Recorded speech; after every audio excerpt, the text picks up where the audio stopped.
Hi everyone, my name is Boris Gorin and I'm the VP product of SaaS security here at Zscaler, and I'm going to be walking you through some of the innovations we're introducing as part of this new suite. So when we think about SaaS security, primarily we focus on protecting data and identities in your SaaS applications. One of the unique things we can actually do as part of the suite in Zscaler is pivot on data and identities when it comes to risk, posture, threats, and visibility as a whole. So this suite is basing on the foundations of the data protection suite. So the data at rest component here, that's the out-of-band CASB that discovers your data in SaaS applications and helps you understand who has access and how are they using it. The inline component here, that's the proxy. That basically leverages the same engine and enforces these policies inline, right? That's also the component that powers the access control. So you can actually control how users are accessing your applications, what operations they're doing in these applications, and all of that is done inline. Some of the new bits that we're introducing on top of that is the app governance and the posture security suite. So the app governance part, that's actually combining Shadow IT, which is running on top of the inline proxy, and the third-party apps management and extensions, browser extensions management, which was part of AppTotal. So the idea here is to basically provide you with one catalog of apps, coalescing these different signals across the board.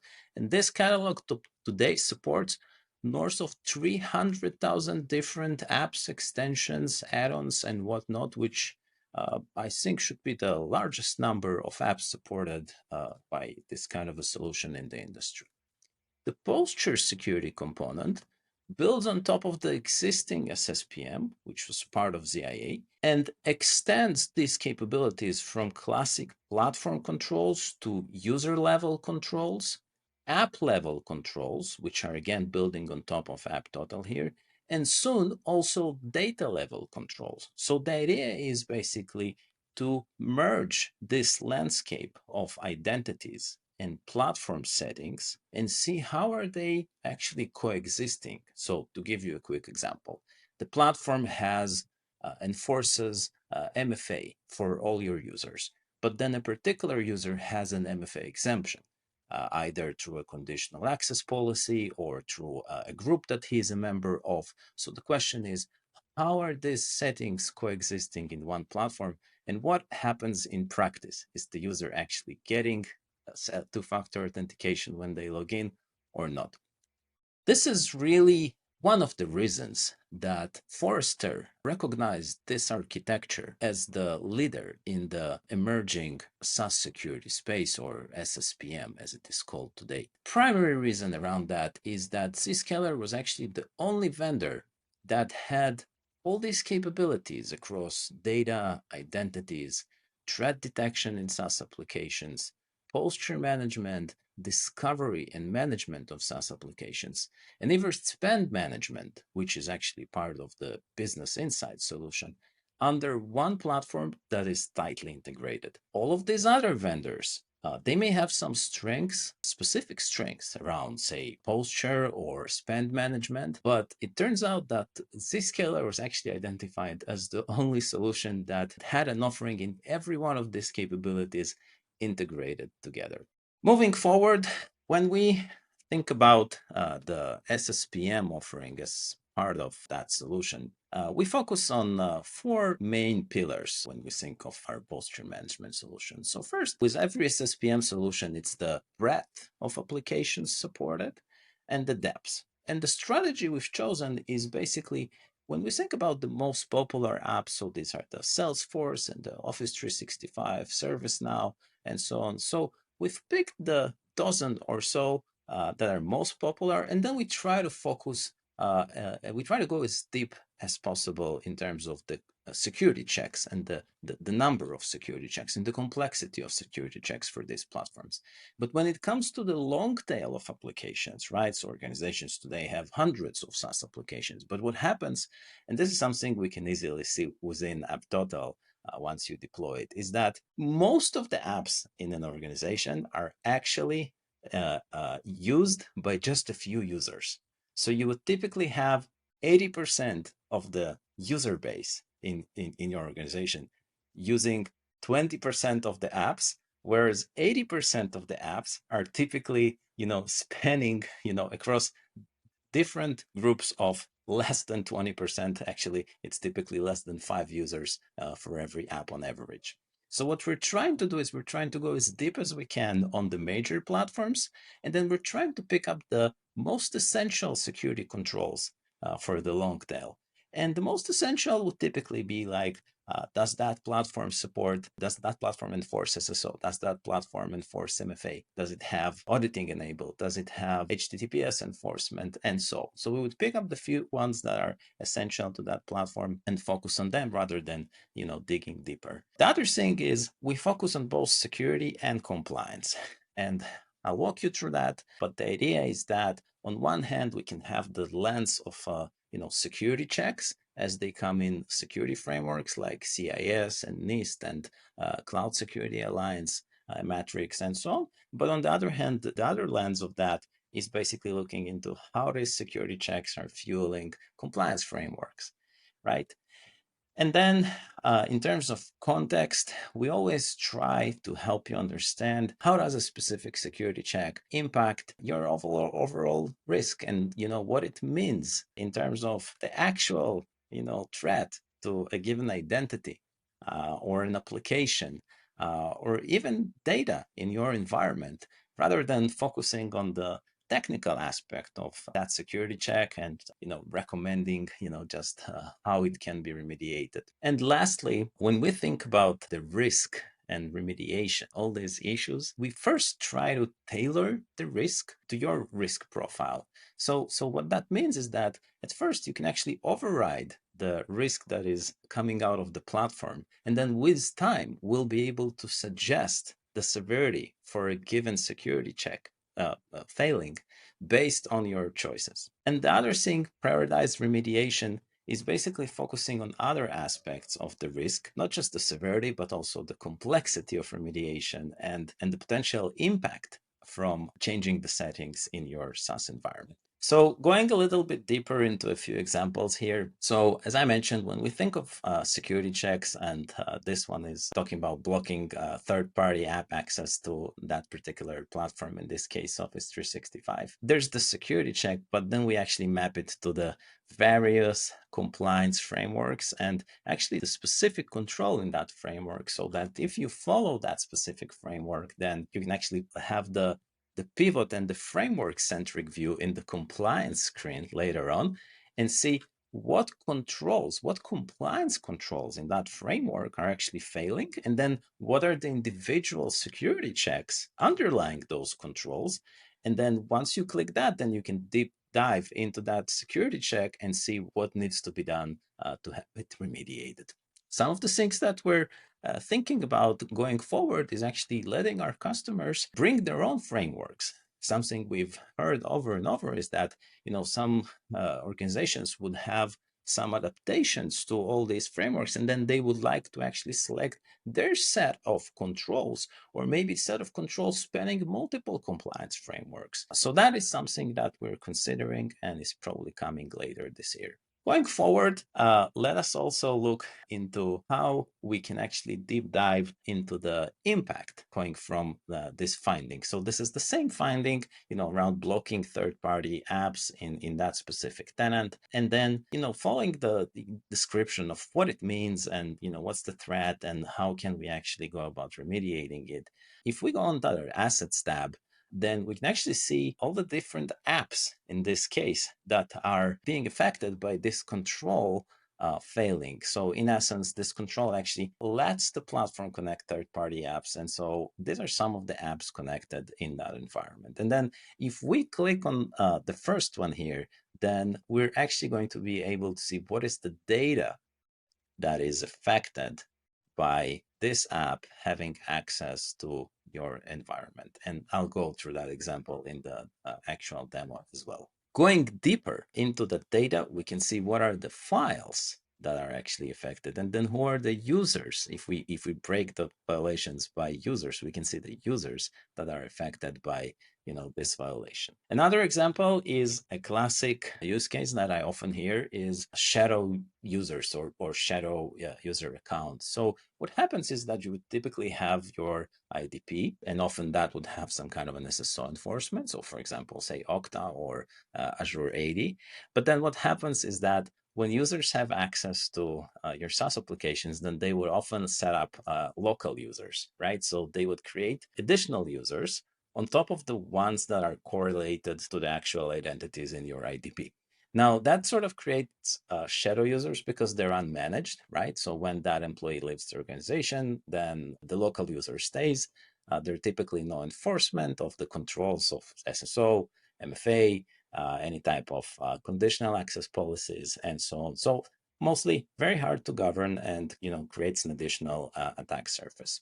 So one of the findings that we have coming up in the posture solution is basically the capability of detecting these users. And this is done by, taking an inventory of all these identities across your platforms and correlating them together, trying to piece them under one actual person.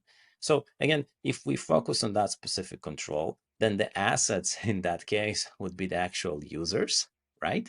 And then if we look at that tenant, this, for example, is an Okta tenant. So basically that says, hey, this user here and this user here actually don't have the correlated identity in whatever the user repository that was defined sets. So focusing on the first user, we can actually see what are the DLP violations, right? Like what are the files that this user has access to in specifically here, Office 365. And then, so that is your sort of potential impact. Now, lastly, thinking about risk and remediation. So first, the default risk that's actually coming out of the platform is based either on the vendor's recommendation or best practices or our understanding of the potential impact and the severity, of that finding. But in fact, when it comes to third-party apps and when it comes to SSPM findings, you can actually override that risk. Now, overriding that risk is going to affect your overall risk posture immediately. Okay, that is also going to help us tailor the risk of future findings to your risk profile rather than relying solely on the default. Now, the interesting innovation we're adding as part of the posture solution here, that actually it has a very close resemblance to the remediation map we have in AppTotal, which is the app management solution. So the remediation map is basically trying to look at all the apps that have the highest severity or the highest risk to your environment and tries to cross them with the apps that have the lowest usage in your environment. And the thesis behind it is basically saying that it may actually be easier to revoke access to the apps that are least often being used rather than the ones that are, most risky, which may be complex for whatever reasons.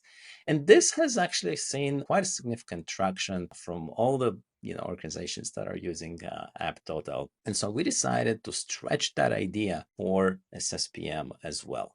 And then what we're doing is we're basically trying to come up with the complexity of remediation for every single finding in the posture solution, and then try to cross that along with the severity of that finding. So to give you an example, we may come up with a finding that says, hey, a particular permission set in Salesforce is misconfigured, and then you should restrict it to so-and-so settings. So it may have a high severity because folks may actually have inadvertent access to things they shouldn't have access to. But on the other hand, the complexity of remediation is fairly high because if you misconfigure that permission set, that some of the Salesforce may actually lose access to opportunities, cases, accounts, and so on. And so that may not necessarily be the first thing you tackle because it's not the easiest thing to resolve. Versus if we just said, hey, SSO is not being enforced in Salesforce or in Zoom because you thought you enabled it, but in fact you forgot to check off another checkbox that allows users to still use a username and password, even though you enforced SSO. So the complexity of remediation is actually very low, and the potential impact for that for the users is actually also very low. So that may actually be something that you tackle first before you focus on the permission set. And again, once we sort of pick up the baseline on how organizations are assigning a risk or their own severity, tailor that to their profile, and then we can factor that in this one, and then also let you control the implementation complexity and not just the risk. So I hope that was a quick teaser and gave you a quick overview of the solution right before I jump into the demo. Thank you. So here's the SSPM environment. You can see here like a very quick overview of what are all the controls enabled in your environment, what are all the tenants that this environment is actually connected to, what are some of the main findings, right, and how many assets are failing for those findings, right? So for example, if we're talking about allowing users to authenticate with a certificate, so 144 out of 300 are actually failing. So they cannot authenticate with a cert while others can. And this is the reference to the compliance frameworks, as I mentioned earlier. Now, this one here, it helps you see how you're trending over time in terms of the number of controls that are failing, the number of controls that are passing, number of controls that are partially failing in your environment, and then the number of controls that are actually enabled or disabled, right? And then every change of settings in any of the platforms that are currently monitored is actually going to appear here in this feed, right? So as the example earlier, we just disabled that so it would fail. And so that was triggered as something that is actually failing in that environment, right? And this one here, that's the remediation matrix that we discussed earlier.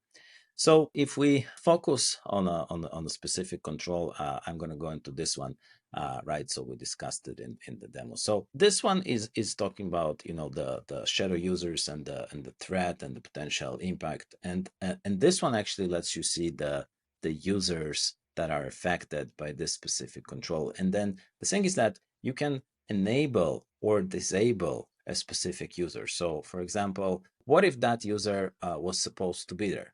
Okay, so for example, some platforms should have a local user. Then you can actually disable that user, or so exempt that user, exempt a specific asset from that control, or later include it. So taking compliance-centric view, we can actually see the frameworks that are affecting some of the platforms that are connected to that environment. Okay, so we can see that Google Apps is actually passing, you know, all the controls for ISO in that environment, but Slack is failing, right? And then we can focus on these individuals' controls, or we can look at, you know, specific controls in here. So for example, let's look at the NIST controls for establishing instant response procedures, right? So these are the security checks, right, that are actually underlying that specific compliance control. So this compliance control is failing, but why is it failing? Now it's failing because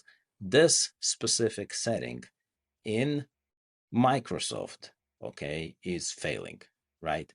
And we can see what it is, and we can see the vendor's recommendation for remediating, you know, that finding, and what is the impact for that finding. And then once that's remediated, then this compliance control is actually going to hopefully pass. So that's the compliance-centric view. Now, going back earlier, we can, you know, focus on we can take a user-centric view in your environment, right? And these are all the users, all the user accounts that are enabled, you know, in these platforms, right? So if we focus on this user, then we can actually dive deeper into the user findings related to that specific user. So this one, for example, has been inactive in that platform. So that means they have not logged in 90 days. That's the classic dormant user scenario, right? This user actually has 10 malicious applications, and we can dive deeper into what they are and what that means. Some applications have a malicious redirect URL. This is probably the reason why they're also flagged as malicious, right?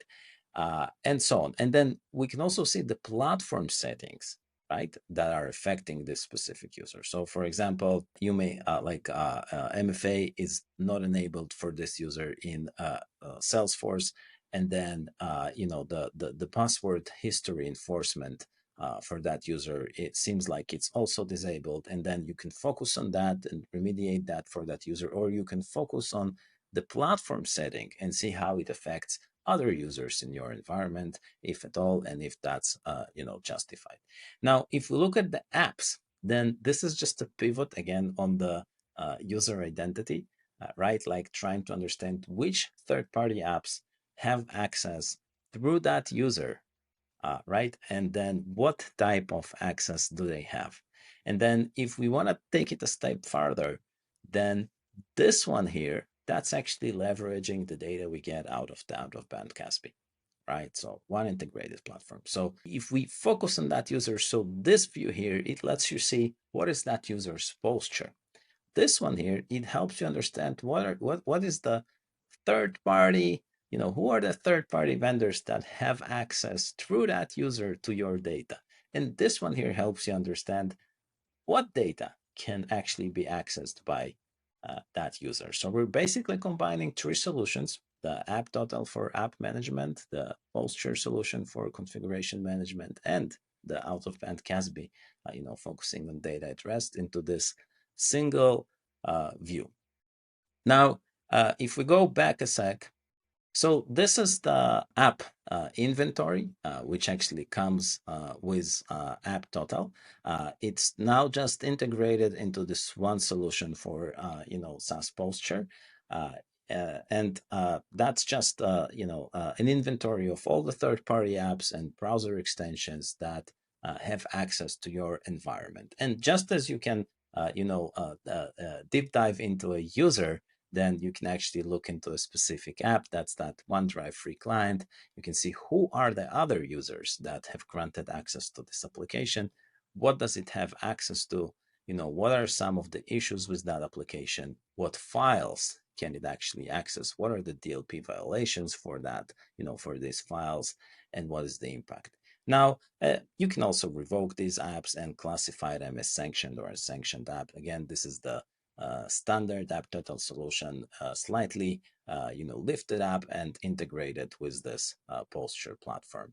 And that's sort of the newer version of the app total dashboard, which helps you understand again, like what are the apps in your environment which are potentially harmful, which are actually active because most of them tend to be dormant, which have privileges that they should not have, and then how this operational edition here helps you understand how are you trending in terms of remediation for apps, right? Like how many apps have you actually revoked? Because we found that this seems to be one of the KPIs that organizations that use these platforms are looking into, right? How are risky apps and active apps trending in your environment? This is actually this and that was a trend in there. And that's that remediation map that I showed you earlier, right?